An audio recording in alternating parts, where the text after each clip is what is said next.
आज आहे नागपंचमी. नागपंचमीच्या दिवशी शक्यतो चिरायचं, कापायचं, फोडणी द्यायची नसते, तवा ठेवायचा नसतो. शक्यतो उकडीचे पदार्थ खायचे आणि देवालासुद्धा उकडीच्या पदार्थाचा नैवेद्य दाखवायचा.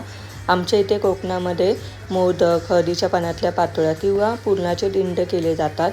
तर मी आदल्या दिवशी पुरण करून ठेवलं होतं. कटाची आमटीसुद्धा मी आदल्या दिवशी केली आहे. कटाच्या आमटीसाठी इथे मी मातीच्या भांड्यामध्ये तेल गरम केले, त्यामध्ये टाकला एक छोटा कांदा आणि कढीपत्ता. कांदा ट्रान्सपरंट झाला की यामध्ये टाकायचा एक छोटा टोमॅटो, घरगुती लाल तिखट, काश्मीरी लाल मिर्च पावडर, हळद आणि हिंग हे सगळं व्यवस्थित मिक्स करायचं. 2 मिनटं झाकण ठेवायचं जे टोमॅटो छान मऊसूर शिजतो.